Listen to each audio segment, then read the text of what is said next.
there's still a lot of deals to be made. And the biggest thing that we've talked about too, many people talk about as a buyer, is just being able to go through boxes that are just loaded with penny sleeves or top loaders, and they're the $1 to $20 cards.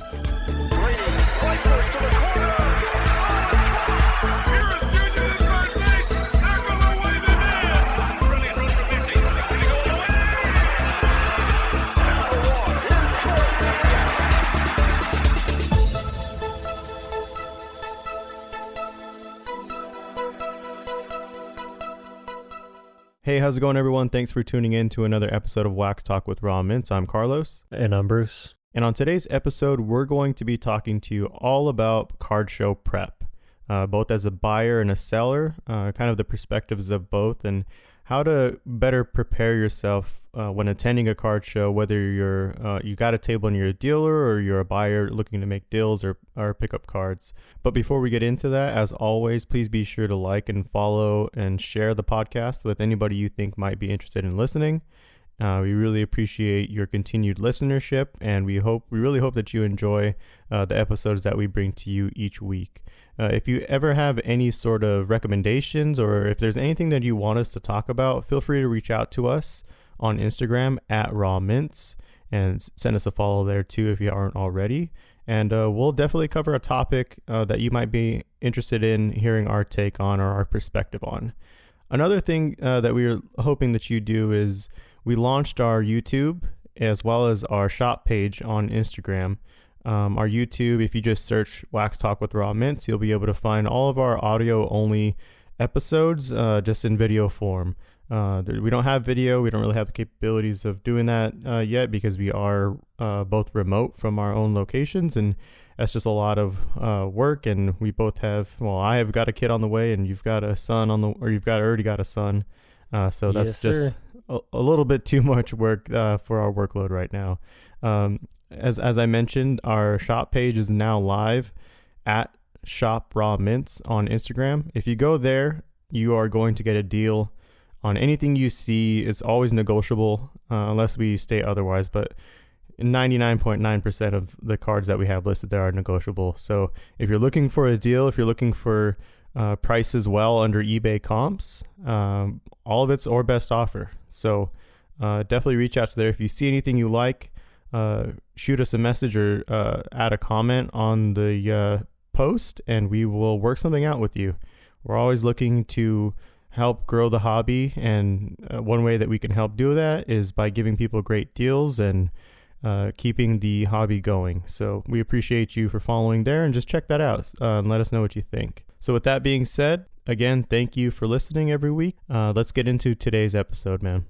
So card shows are one of my favorite things in general. I think that you and my wife could attest to this, that I love going to card shows. I set up a table at my somewhat local card show every month if I can, usually once a month. And it's just something that's kind of therapeutic for me. I mean, we've talked about before how when you get into sports cards, it's a lot of work, especially as you build more cards and try to get into it more. It is a lot of work, but for us, it's the good kind of work. It takes us away from our normal jobs, and it just kind of just refreshes us in a way. It's a good way to stay in the hobby too, because you get to talk to other collectors, investors, buyers, sellers, whatever, and you get their opinions and make trades and, different deals that way. So card shows are just one of the funnest things to me. It's, probably right under Disneyland a little bit even. But a good way for me, because I love card shows so much, is I enjoy watching videos. I can't make it to the Vegas, the Dallas, those kind of shows. So going on YouTube is something that is a good thing to do, just to watch these videos. If you can't travel to them for whatever reason, there's a bunch of guys we've named before, like, Roth Cards and Santiago Sports is another one. They travel and do card shows. Sports Card Investor is a favorite of mine that I like to watch.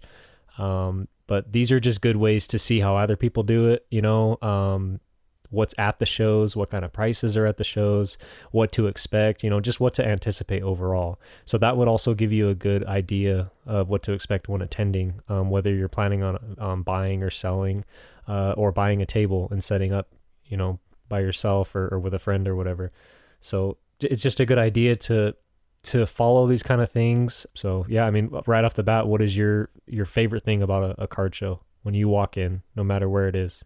My favorite thing, honestly, is meeting new people and talking cards. Locally, a lot of the faces don't change too much as far as the dealers go. They do sometimes, but we've built those relationships with people that we've already known, and we get some good deals, they get some good deals from us, and the mutual bond that we share over the card show is pretty awesome. But it's also nice to see new and fresh faces, whether it be young people or veteran collectors.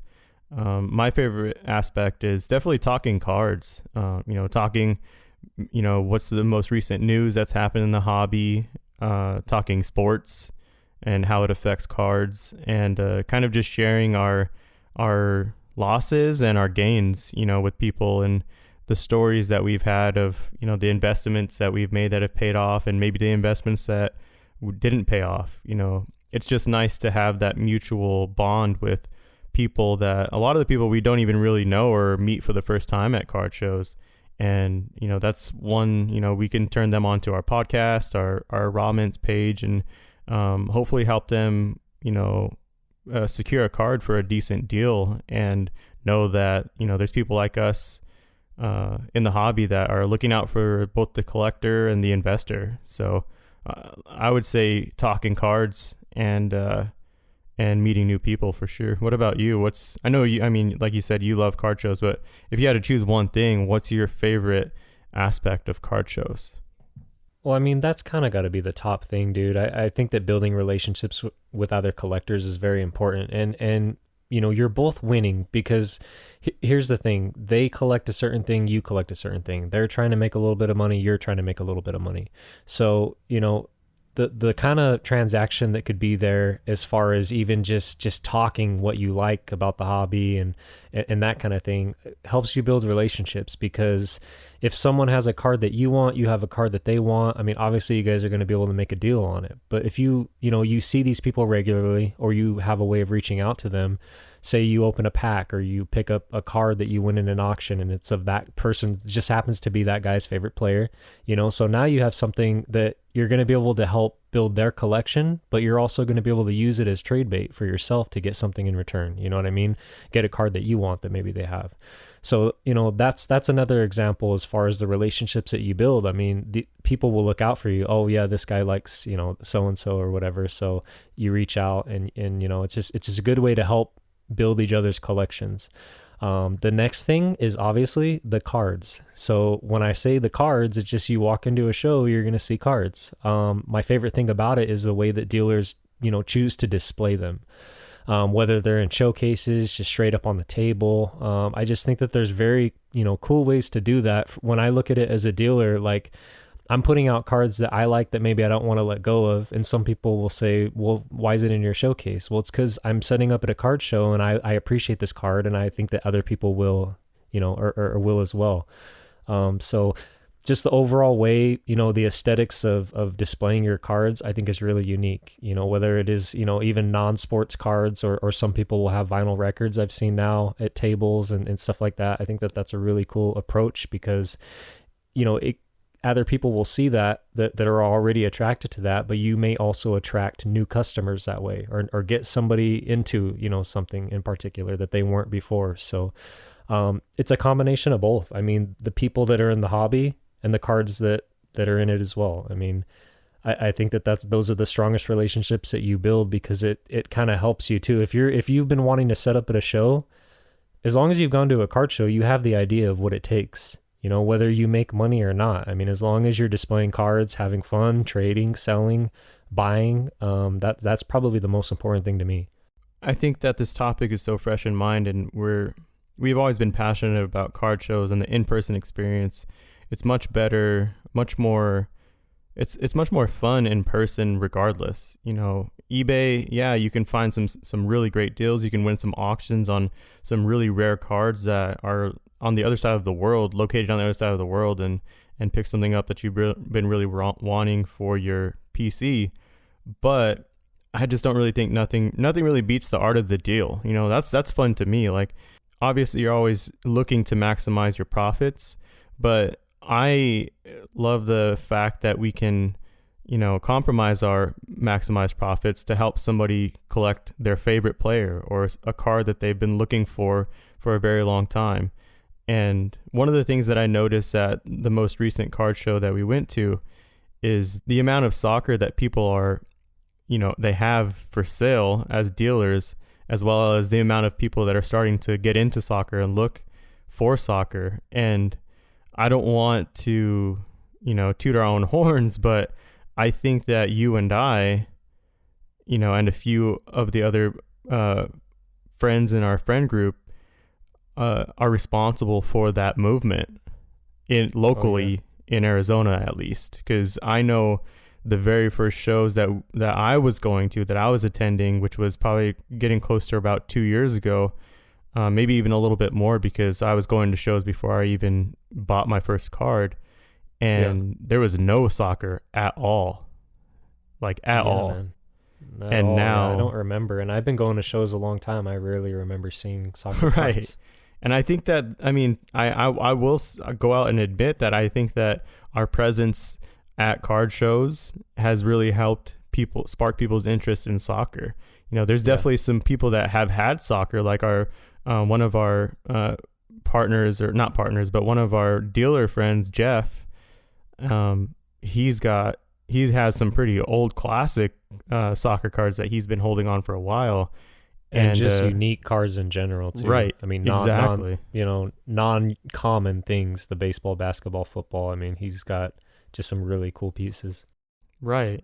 And I'm just seeing that this past show, it really did make me smile, and it made me happy knowing that our passion for not only the sport of soccer, but also our passion for picking up soccer cards in the hobby has definitely rubbed off on our small local group here. And I'm happy about that, because one, that means that, people are either going to be breaking or opening boxes, or, buying investments from who knows where.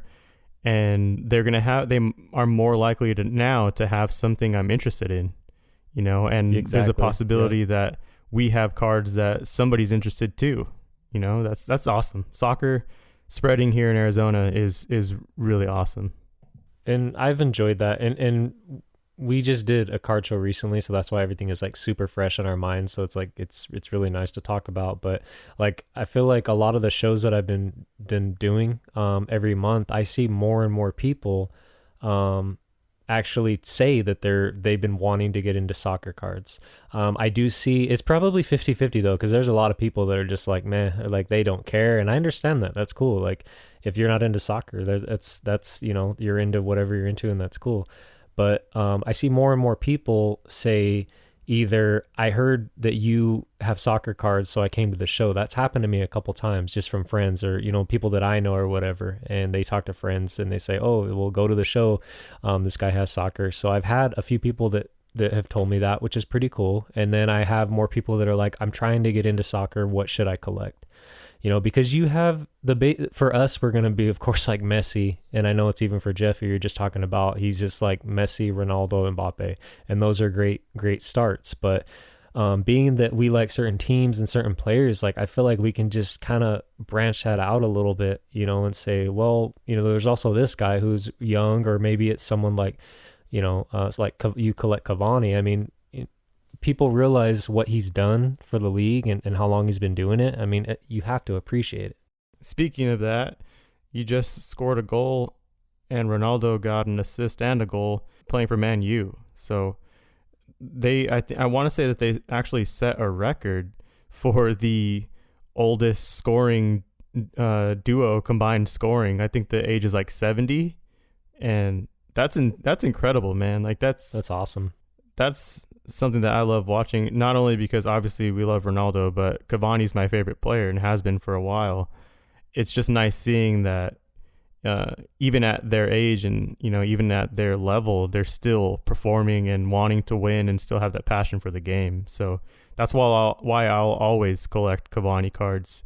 It doesn't matter if it's rookie. It doesn't matter if it's second, third year. It doesn't matter if it's brand new. If it's something that I like and that I have, I'm definitely going to collect it. But Yep, that's personal collection, man. So Right, right. So staying on the topic of card show preparation, let's start with since we most recently sat up at the show. Let's start on seller preparation. So if you could offer a few tips, and we'll both kind of put our 2 cents in if the other doesn't cover it. What would you say are the most valuable tips that you can give to anybody that is either brand new to setting up as a dealer or has some interest in it, or somebody that's even been doing setting up as dealers prior? Like, what would you say is, maybe we'll just go back and forth. What's the one tip that you would share with people? well, you're obviously going to list pricing because people, if they're interested in your cards, are going to want to know how much they are. But before that, just remember when you're displaying, try to have not what everybody has. I mean, yes, Prism Luca rookies are nice, and a lot of these big rookies, whoever, but try to have it kind of just like, to me, it's just like things that are going to pop out that you don't see every day. No, I don't have any National Treasures RPAs or anything like that, but I'm just saying you got to work with what you have. For me, it's like I have an example is like a Topps finest refractor, Ken Griffey Jr. Raw card, and he's in his Cincinnati Reds uniform in the outfield. It's just a cool card. To me, it's just like, man, somebody's probably going to want it at some point, and they haven't. I've had that card in my showcase probably like the last 6 shows I've done, and it hasn't sold, but it's just, to me, it's cool. It looks cool to me, so that's why I have it in that case. And at some point, somebody else might appreciate it and want it more than I did. But that's the biggest thing, is just thumbing through your cards, however you're displaying them. If you're doing graded cards, if you're doing them in top loaders or magnetics or whatever, with or without a showcase on your table. I mean, if you're just laying the cards out, just have an overall vision. Once you pick out the cards, just kind of have them how you want them. I just kind of mix them up a little bit. And for me, I'll change it up, because if I do a showcase, most of the time it's going to be like a complete row, however it is across it, like of baseball, and then I'll make it all football, and then I'll make it all basketball. But it could change. I mean, maybe one day I have it just all primarily basketball because it's basketball season, or maybe I'm just literally throwing it in, like the show we just did. I just had it like literally every sport after another. You know what I mean? Just kind of that's how I chose to do it this show. But I tried to take the time to kind of go through the cards and see how I wanted to display them, and it's just fun for me too, dude, because like I like collecting, and it's not it. I'm hoping to sell some cards, but at the same time, like, it gives me a reason to go back and actually appreciate these cards, and which ones do I think deserves the day to be out in the showcase, even if it's just a cheap card, just something that I think is cool. But yeah, that's important. And real quick, whenever you're saying showcases, you're literally saying like an actual display case, like a case that you use for shows. I should be using the display case, yeah, because even if you have your cards out on a table, you're still showcasing them to me, right? But yeah, display cases or showcases, whatever you want to call them. But yeah, I usually have 2. They're old. I'd like to upgrade them at some point, but for me, I like to have a couple display cases and then some cards mixed between it, usually because like you saw recently, I mean, it was one table, so we just had to work with the space that we had, but still, it's fun. I mean, to work with what you have that way. I think it's just, you got to prep the sales, like as far as like what the pricing is and everything. Yes, that's important, but also just take into consideration the cards that you're displaying, or the cards that, yeah. And also, to add to that tip, know what you are willing to let go of and what you're just displaying just for people to appreciate or to show off your PC. Like, definitely know the difference. How we feel is, everything really does have a price. If somebody came in and said, I'll give you 10 grand for that PSA 10 Topps Chrome to 25 Mo Salah, I'm going to take that. Even though that I said I'll never sell it, like, I'm going to take that, because that's something that you can't really pass up. But because you'll be able, because the thing is, though, is when you make that sale, you're going to reinvest in more Mo Salah just to make up for it. Exactly. At a cheaper cost, and still have some money left over. Right. And so it's like, that's how we are. If there are cards that are definitely not for sale, just let people know. Like, even if you have, if you have price tags and you want to distinguish to make sure that that people are just there to appreciate it, just throw an NFS, so not for sale, sticker on it, just so that you can differentiate and people just know that, okay. And who knows, maybe they still will offer. Yeah. But I mean, that's one way to do it. Again, it's the interaction too, though. The interaction of talking to somebody and making them ask you about that card. I think that's also something cool. Right. A tip that I would share for people as a seller, I think that was a good point of knowing what you have in your PC and knowing timing it right. If it's the thick of basketball season and you've got players that are performing really well and their prices are on the rise, or they're reaching peak, put those out, as eye grabbers, or just know that it does take some time to figure out or to kind of anticipate what people are going to be asking for. Especially, I remember setting up at my first show with you and just kind of not really knowing what I should put out. So I didn't really know what to bring. So I brought all of my slabs. Yeah, you had like 400 slabs. Right. So it's like I didn't really know what people would be asking for. And you can just kind of just know, okay, who's hot. You kind of have to keep your eye on what's going on in the world of sports.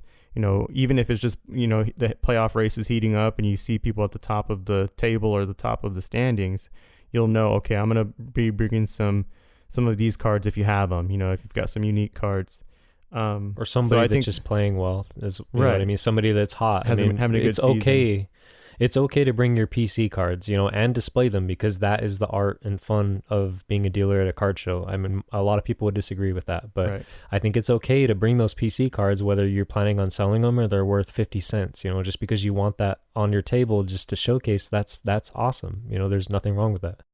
And to add to that, I think one of my tips would be, if you know which cards are going to move easily, if you've already kind of done a few shows, or if you've done one show, or if you've been watching, card show videos, and recaps, and you'll kind of get an idea of what people might be asking for. If it is those cards and you have some unique cards, whether they're raw or graded, if you know that those are probably going to be the top asks or the top sellers at your table, I would suggest at least doing research on those cards. Obviously, both of us have full-time jobs. We have a full-time family. So ideally, if we didn't have either of those things, I think that we could probably spend all week prepping for a card show and knowing the exact price, of that week, of that card, of each card, and know how much we're willing to let go of it for. But that's just so time consuming. So in order to still do that, in a sense, just know, like, maybe do research on 10 cards that are going to be probably top sellers at your table, and maybe do research whether you put a price sticker on it for the lowest available or the most recent closed sales, depending on how your style of selling is. You could put a sticker on it. That always helps, and that way you don't have to think about it. Or what I do is I just go to eBay, the night before the show, or even the morning, or even while I'm there setting up, and the top 10 cards that I'm trying to move that I know are going to be popular, I'll just I'll just search for the card and go to the lowest available on eBay, so that I know that anytime, and I'll just save it, a screenshot of it, and just move on to the next card. And just so that way you just keep them in your, on your phone. Nowadays, people have so much storage on their phones, like it's okay to take screenshots. And that's kind of what I do to easily know that, okay, if somebody's going to come at me, lowballing me, saying, oh, well, the most recent one, ended for 100, but the lowest available is 200, I'm going to price my card at 200 or lower, or a little bit lower, because unless they have a time machine to get that cheaper price, that's going to be the lowest available. They can buy it online, which everybody's doing now anyways. Mm-hmm. So them knowing that we're beating eBay comps right off the bat is good for, your chances of making a sale, and just kind of knowing that, okay, these are my top 10 cards that I want to move today, or that I know will move if I price them competitively.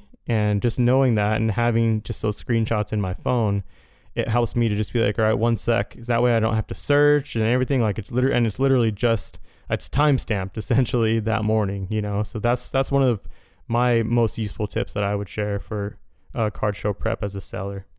Yeah, that moves us into the actual selling aspect of it. I mean, if you're a dealer, you're going to be selling, or trading or buying.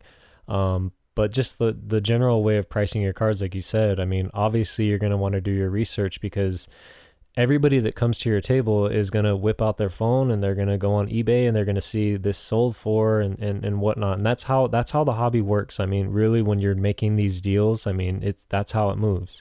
Very rarely do you have somebody that just comes up and doesn't check their phone on a price on stuff, unless we have things priced that well that they just know, because they have already done their research as far as a buyer, where they were going to be at going for a card that you happen to have. But as far as selling, I do put price tags on majority of my cards. There's some cards that I don't price, and it's not really for any specific reason, but the way that kind of can throw people off, and I've heard people talk about this, is if they're pricing the cards and they have, the actual price tags on whatever card it is, a slab or anything, do they put the tag on the front? Do they put it on the back? Or do they leave it off completely? Because you could put a price tag on something that you're actually willing to sell, that you feel you're pretty strong on, and that person can look at that price and then not even ask about it. They could just turn away. Or you have the price tag on the back, that person asks about it, and you pull it up and, well, I have this on the back, but I'll take this for it. Then you're just kind of, lowering your price that way to make them maybe lean in a little bit more. I mean, there's different ways to price your cards that way. Obviously, like Carlos said, you're going to at least want to do that eBay research to know exactly what the card's going for. We're talking about graded mainly because if it's raw, like we've always said before, you really have the ability to sell it for what you feel the grade is, or what you think it's worth. I mean, that does change the hobby in a way that I don't think people realize, because if people are buying raw cards, their intention is probably to grade them if they're clean enough. And most of the time they're going to look at the card, so you have that say as well as how clean you think the card is. So that's where the value can vary a little bit, whether you see something sold raw or not online. But just having the time to prep and know what your cards are worth, even sentimentally, like I said, you can bring a PC card to have in your showcase, and every card has a price, like you said, but at the same time, I mean, you can throw a really high price tag on something and expect people not to buy it on it, Another tip as a seller realistically goes back to what we started off at the beginning of this, is just building the relationships with people that are interested in what you have. It is okay for everybody to win. So if somebody, and an example is if you have somebody that is interested in your cards and they're pricing cards constantly on eBay, well, this went for this, whatever, it's okay to take a loss on a card. I mean, I'm not saying give it away, but at the same time, if you sell a card and you're making out okay on it, and the seller knows they're going to make a little bit of money on it, if that's, that's not abnormal at shows this day and age, is people are really just coming to make money. And that's okay. I get it. It's a hustle, and there's definitely ways to do it, but at the same time, it's okay to take a little bit of a loss if you can, because not only are you, giving that person a deal, but they're going to come back because they know they can get those deals. So I think that's also very important. Yeah, I think that's good to know. And, it's okay to take a little bit less, because if you're known for making good deals, or knowing when to just take profits, I think that will really help people come back to your table in the future, whether it's at the same show or at a future show, or maybe they see us on Instagram and they say, hey, and they reach out and they want to do a deal outside of eBay for something they may have saw that they passed up on, and checking to see if we still had it. I think that's a really good point. How would you handle a buyer that's just insisting that you give them a deal better than eBay? Like, what would be your number one comeback for that? Just the fact that you're gonna have to wait for that card. Yeah, buy it right now if you want cheaper, but the card is here right now. You don't have to wait for it. You know what I mean? To save the time. Most of the time there's a shipping fee. There could be free shipping, but you're still gonna have to pay the tax on the card. I feel like that's the best argument, I guess. And that doesn't happen as often. It has happened before, where it makes sense. But I mean, you really want the buyer to feel like they get a good deal. Because here's the thing, like I love trading. If I'm selling a card, if they have cards, I would love to get something in return just because I'm a collector. Right. And to also add on to that is, if they get it from you right then, right there, we're almost always open to beating eBay comps. Me personally, I go off of lowest available. So if I could beat the lowest available one, which is a plus if you're getting them a better deal, plus avoiding extra fees such as shipping, extras fees such as tax, and if it's a expensive card or if it's a valuable card that's a high dollar card, you're avoiding all of the potential risks as far as it getting lost in the mail, as well as potentially getting damaged in the mail. I mean, obviously, whenever we're sending out cards to buyers, we take pride in protection and taking care of our packaging to ensure that hopefully it doesn't get damaged. But not everybody's like us, so you're kind of just avoiding that roll of the dice by just getting it right then and there in perfect condition and getting a better deal too. One of the last tips, and we can go on about this forever because we have you have a ton of car show experience and I have some valuable experience, but another tip, and this is probably mostly for sellers that are setting up at big shows, and not so much like small local card shows. But this is something that I think that we definitely also are aware of, even at our small local card shows that we go to, is protection of your cards. If you've got high dollar cards, generally speaking, the circles that we run in and the shows that we set up on, everybody knows each other, everybody has a rapport, a level of trust and a level of honesty, but you never know who's going to be walking through those doors. There just with anything in life, there's shady people that are always trying to get one up on you. So just be careful and just know that there are potential of people trying to fool you and maybe steal a slab or something. So if you've got high dollar slabs, I would suggest putting those at least in a display case that, will either make noise or is locked or will cause enough of a commotion for you to notice if somebody's reaching into your display case, if you're, maybe distracted talking to somebody making a deal. I know that this type of stuff happens a lot at the huge events, the huge card shows, the national. Well, they usually got security over Right. there. Yeah, I mean, people can do whatever they want, dude. It's easy, especially, I mean, I haven't ever set up at a card show that big, but I can imagine, people asking you questions constantly, you know what I mean? And you're running these are people that probably have 2 or 3 tables too. They're running back and forth. That's why it's also good to have a team behind you as far as if you decide to do bigger shows and you have a lot of cards to display and sell. I think that's definitely important, but yeah, for sure. I mean, that I hope that happens. I think that happens a lot less than people think, or I hope it does at least. But it is a possibility, that somebody gets you a bad vibe, or they're just kind of putting down your prices or whatever. And if that's the prices that you're comfortable with and you believe in, I mean, you don't have to accept any offer, especially as a seller.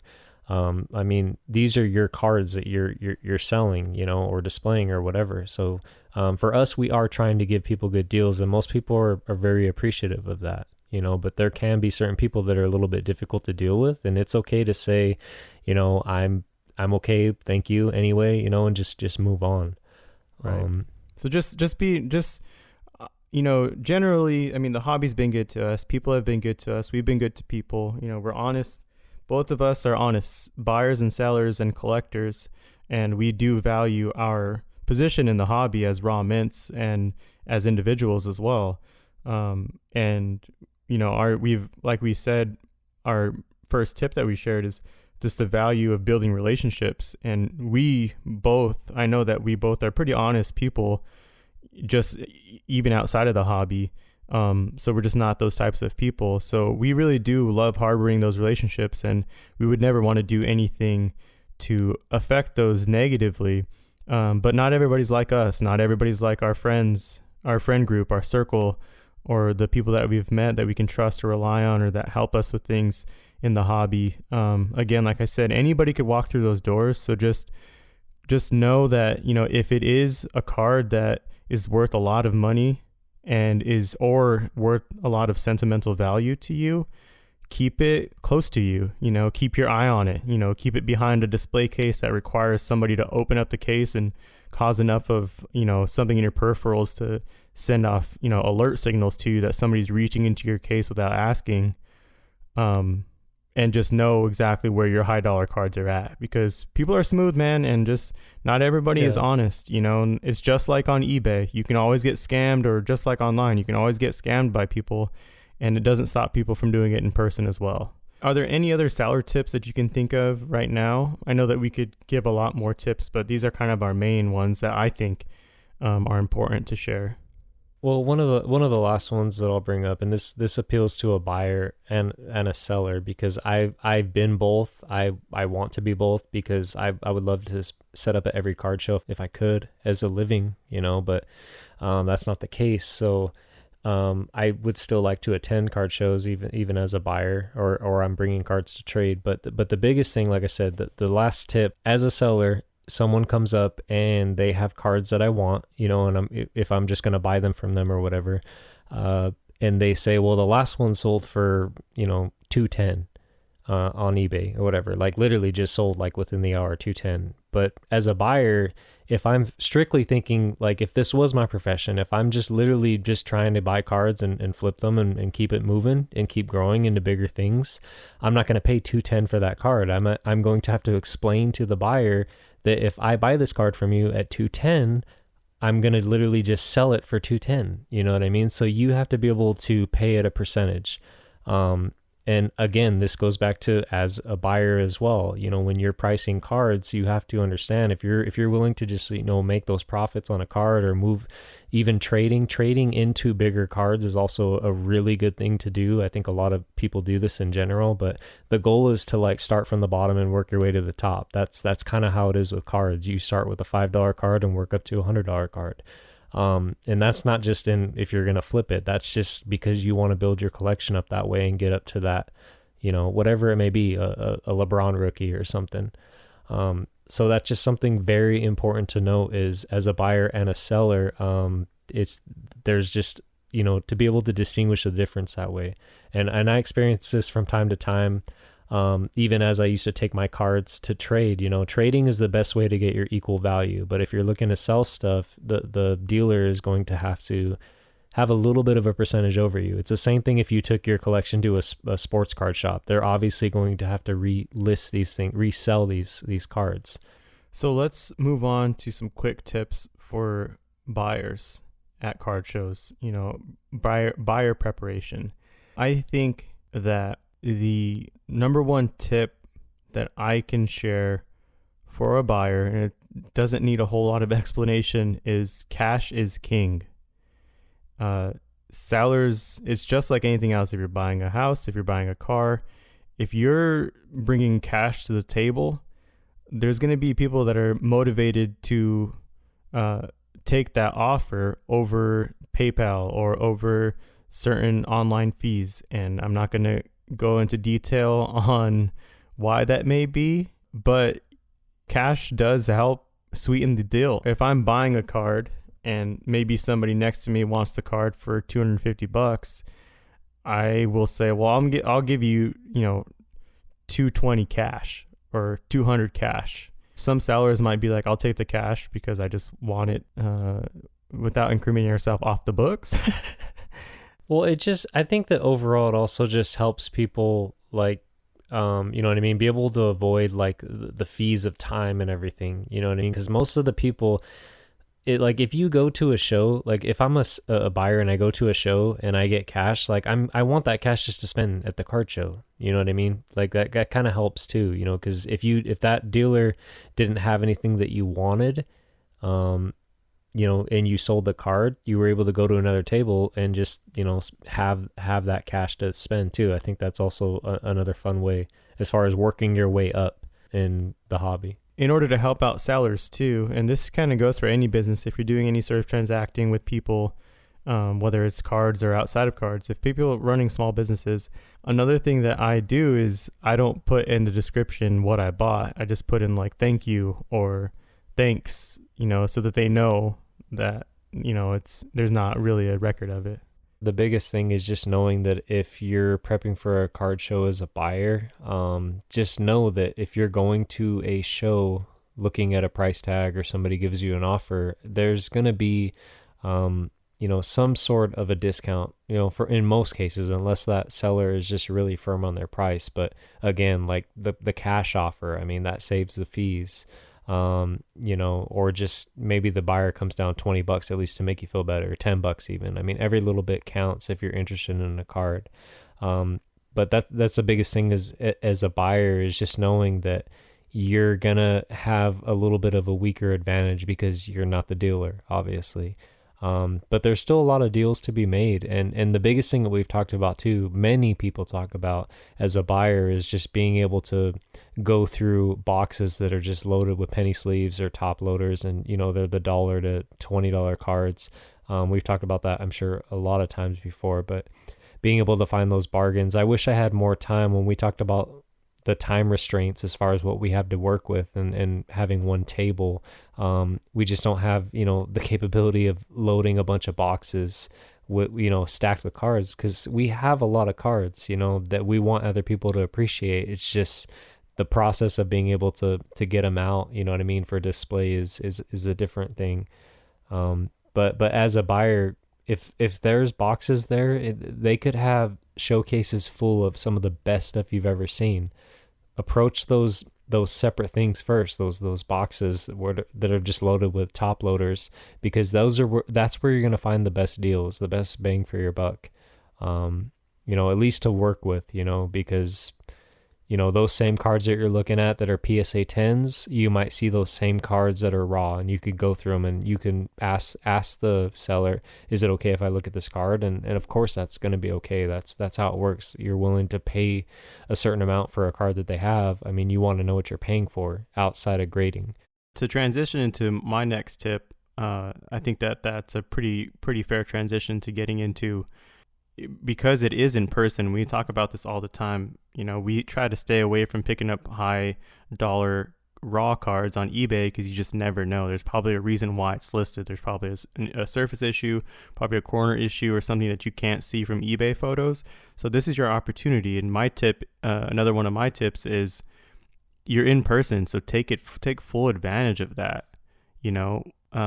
Like you just said, know what you're buying. If it's something that you're spending money on, it doesn't even matter if it's $2 or $20 or $50 and it's a raw card, take it out, ask the dealer, obviously, like, can I take a look at this? And most of the time dealers are gonna be like, yeah, go for it. And examine the card, check the corners, check the surface, carefully take it out of the sleeve if they'll let you, because obviously if you don't buy it, you don't want to ruin or damage the card for somebody else. But take it out of the sleeve, examine it, check the edges, check the centering, check everything that you would think, a PSA or BGS or any grading company would look for, and take advantage of being able to hold it in person before you buy it, because you don't get to get that experience when buying online. And you're just it's a roll of the dice of what you're really getting. So take advantage of that. Take full advantage of your time, examining a card if you're going to buy it raw. That's one of my favorite things to do, especially if I can tell, if the dealer has a ton of raw cards and they're all packed fresh, because they're involved in breaks or they break a lot of wax. Usually they'll have multiples. So if I'm making an offer on a card, I'm going to find the best version of that card from that pile. And if it's not there, I don't buy it. But I've found lots of raw cards from card shows and card shops, but mostly card shows that I examined myself before buying, sent them off for grading, and I got 9s and 10s. That's happened with Zion. That's happened with Luka for me. And it's happened on many other players, and including soccer. But taking advantage of that in-person experience is my favorite tip. And to add on to that is, it's different talking to somebody face to face. It's real easy to reach out to a seller on eBay and say, hey, what would be your best offer? What's your best price? Or what's your lowest price you'd be willing to accept? And, it's easier for people not having that in-person experience to just be like, make me an offer. Or they might just say like, screw off, or submit what you think. You know, if you're taking advantage of being in person, face to face with people, interact with them, talk to them, ask them how they're doing. Ask them, if you don't know them, if you haven't met them before, introduce yourself. Ask them what they like to collect or who they like to collect. Like, build a rapport with somebody, face to face.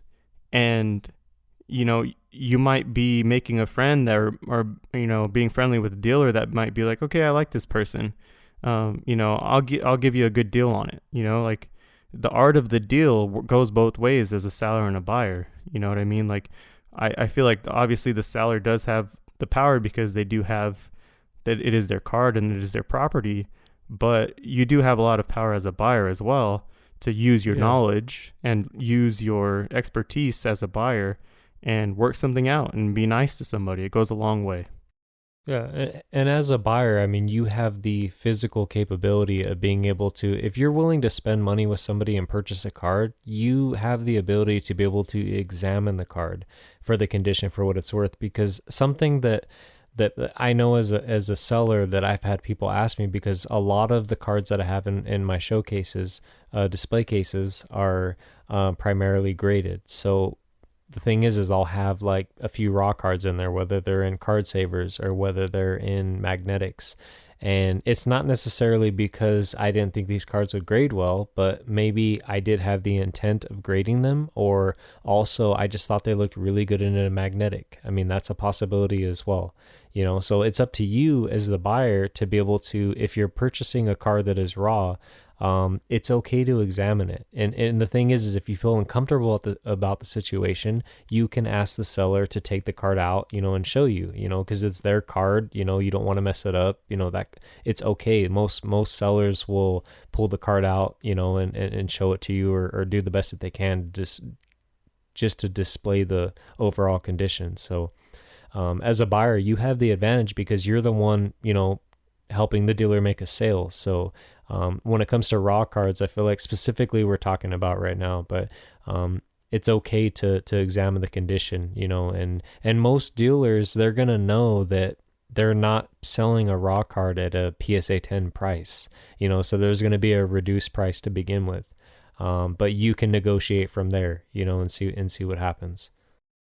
Another tip that I would like to add for buyers for card show preparation and just card shows in general is, obviously, like you mentioned before, everybody's trying to get the best deal possible, whether you're a seller or a buyer, right? Like, that's kind of, that's the idea of, making a deal or making a transaction at a card show. So do your research, as we always say, on like, okay, if I'm looking for a specific player or specific card, kind of know what the going rate is if you can. And if you can't, obviously, maybe take a quick glance at somebody's table and then walk away and, maybe do some research on eBay. Don't stand in front of the dealer and say, okay, I'm going to look on eBay. And then just, before you even talk to the dealer, before you even make an initial offer, if you haven't done the research on a card that you see, just see to protect yourself. Like, say a card is worth $60 on eBay, like that's the lowest available that you can get. And you see that after kind of walking away and just doing it politely and discreetly. And so you'll know, okay, I don't want to pay more than $60 because I can just buy it on eBay. But if it's a clean copy and it's perfectly centered, perfect corners, perfect edges, then maybe you will be willing to spend a little bit more. But just know, like, kind of, okay, this is my limit of how much I'm going to spend on this. And I'm not saying go to the dealer and say, okay, I'll give you 20, because they're probably just going to get disrespected and be like, what? Like, if they know how much it goes for, they're probably going to be looking more towards like 40, like maybe taking $20 off.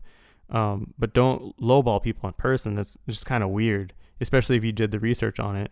But my tip that I want to make on this note is, don't spend your whole day on your phone on eBay.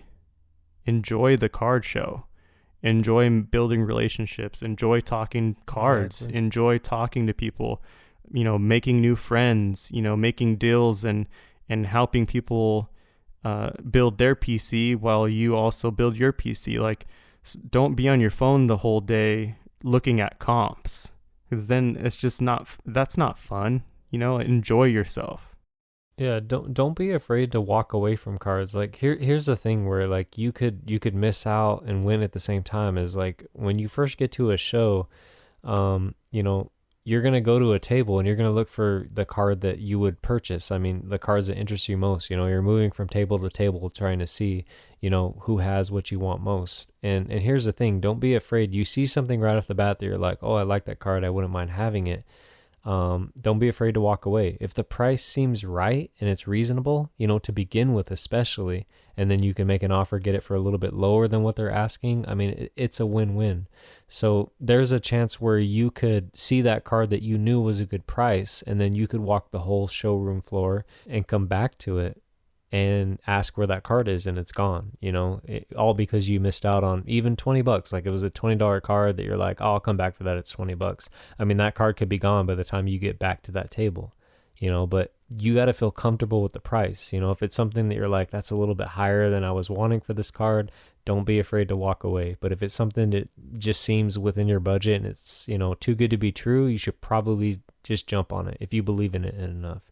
Or, like we said, build a rapport, talk to the dealer, talk to them. Like, don't just come in and, it's not all just business at the end of the day. You have to keep building relationships and building, trust and rapport with people. You should value that, because, if you see it and maybe you don't like the price and maybe you want to walk away from it and check a comp, if you're nice enough and it's maybe a small enough show, or, it's not one of these huge shows that it's like they don't hold cards or put cards aside. If it's a card that you really want and you just maybe want a few minutes to think about it, or you want to see if anybody else has something, of that same player that you want more, to look around. Like, if it's a decent enough size show, and again, if you are able to be a nice person, that goes a long way, and you can very easily just ask, like, I'm going to come back for this. Is it okay could you put this aside for me? I'm interested in it.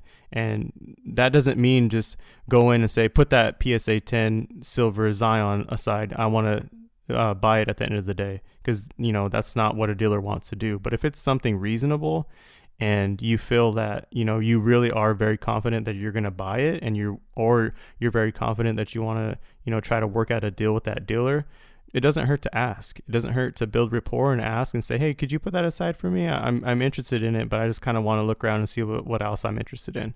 Like, the dealer could say, no, I'm not doing that, and that's fine. You asked. But most of the time, if they're decent enough people like us, we'll be like, yeah, I'll put it aside for you, man. Like, just take your time, Yeah, it's worth a shot. So, I mean, I know that we could talk about card shows for probably this entire podcast, like, series, That's something that we're really passionate about. I'm sure you could tell in our voices whenever we talk about it. It's one of our favorite aspects of the hobby. And we'll do a part 2 of this and maybe offer more seller and buyer tips as they come. In the future, I'm down obviously to revisit card shows. I know I want you to share your favorite card show experiences, and I want to share mine. But maybe we'll have an entire episode dedicated just to our most memorable experiences at card shows. But this was more tailored to seller and buyer prep. Is there anything else that you think we should add to the episode? No, I mean, I think we've covered pretty much everything, and it's never ending. Like I said, continue to watch card show videos just to get an idea, and try to visit one yourself. And just, even if you have no intention of doing anything that we've talked about, but you have an interest in sports cards, just go to a card show and just don't spend money. Just look around, just walk around, look at what's out there, and have some of those prices in mind. A lot of dealers are fine with you taking pictures or, videos, just kind of vlogging through card shows, and then you can go back home, replay, and then like see, what people are asking, and, just kind of, there's a lot of work to be done that way if you're new to the hobby. Just to see what's out there, what people are displaying is very important too, because most people displaying are, they want things that they know are going to sell, the hot products. There's also the collectability of things. So you see what people collect and have out there. I think it's a good start, because as long as you go to a show or get into the hobby in mind of a team you like or a player you like, or whatever it may be, I think that help. It's the starting point for everything. Right. And to piggyback on that too, even if you don't spend a dime at a card show, at least make a new friend. Like that's spread the hobby. Don't be afraid that to way. talk to dealers. That's what they're there for. Right. And you might know something that they don't, and they might know something that you don't. You can find a way to get into collecting or a way to get into investing. It all starts with the conversation, man. That's what's really important these days. Let's get into our pickups and flips of the week. So my pickup of the week is going to be a 1923. It's called the Rocket, and it's Famous Knockouts. And this is actually, for, like I said, 1923. It's like kind of like a ticket stub looking thing. It's really cool, and it's Jack Johnson versus Tommy Burns. And again, this is from April 7th, 1923, which is insane. I got this in a PSA 6, and mentioning building relationships with dealers, I got this from our good friend Jeff. I think he runs Gypsy Oak on eBay. I don't think they're on Instagram. I got this in a PSA 6 for $60. Are you looking at this card right now, just admiring it? I'm looking at it on my phone right now because I was just reading the description, and that's locked in my fireproof, waterproof safe already. That's an investment for my son in the future.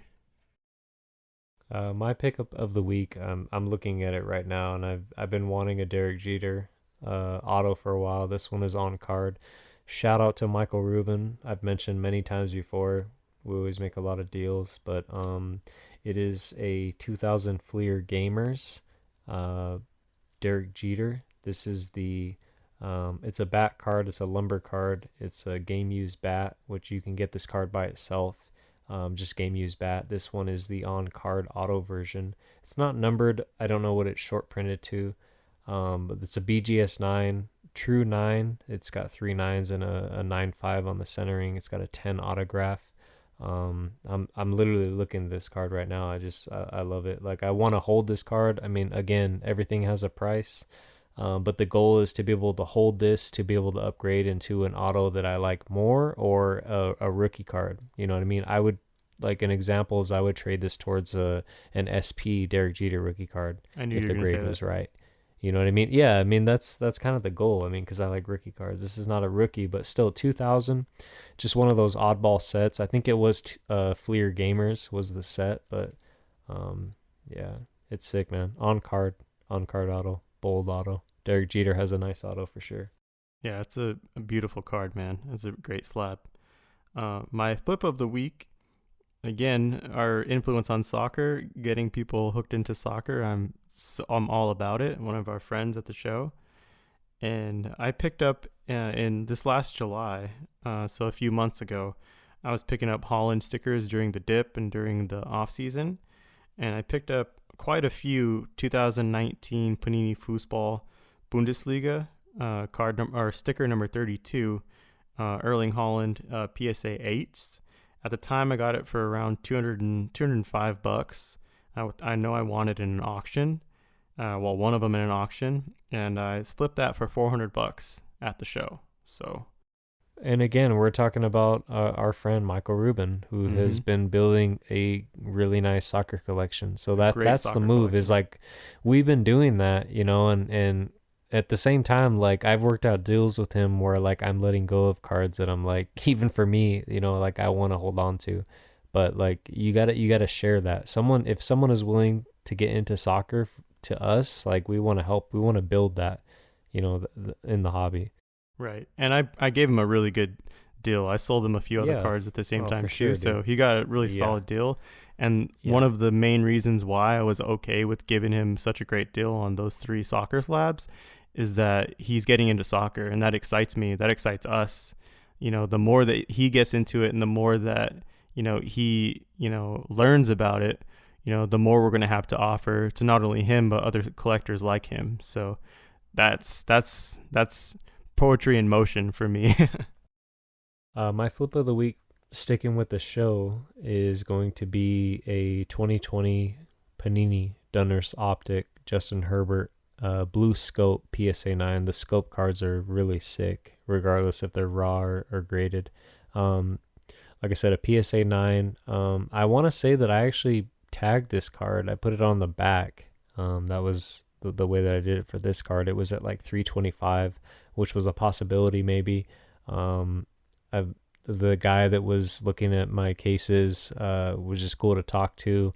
He was interested in the Herbert. I offered him 200. I said that would be it. He took it immediately. So I traded this card, so I don't know what the value was at the time. It was probably around 325, but at the same time, when you're trading sometimes and you're still getting stuff in return, it kind of evens itself out. So to be able to get 200 on the card, I thought was fair. I don't know how Herbert's going to do in the long run. I do have a few other rookies of him that I'm just holding on to. I think that's always a good idea. It's okay to sell the bigger stuff that you have as long as you have the simplest base version of that same guy's rookie. That's the way that I look at it.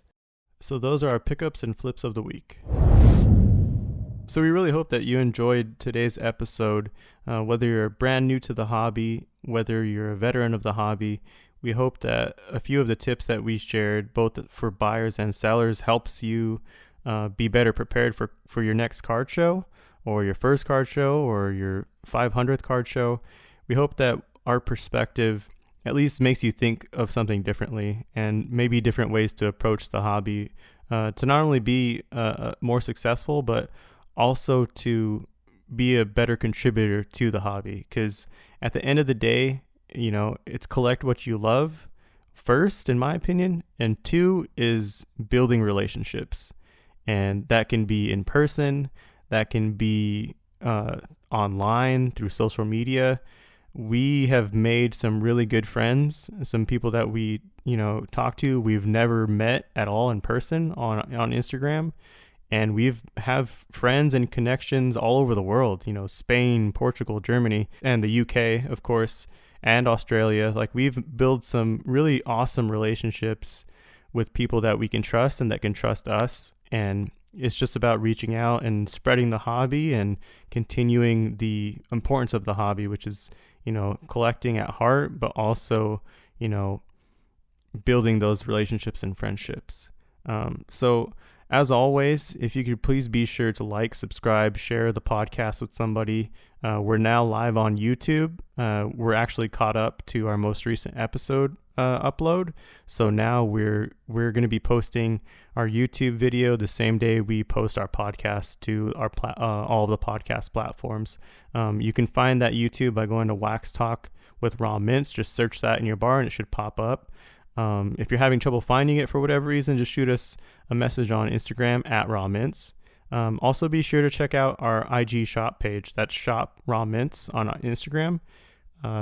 We post deals. I've been pretty busy. Bruce has been pretty busy, but we're going to be listing a lot of cards this coming week. So if you see something or if you see something we posted a while ago, we're always here to make a deal with you. And mention the podcast, mention that you heard about it on the podcast, and we'll give you an even better deal, because we really enjoy the support and we appreciate your support, both by listening and supporting our business and continuing our, building of our own PCs from sales we make, because that's what we're doing, right? Yes, exactly.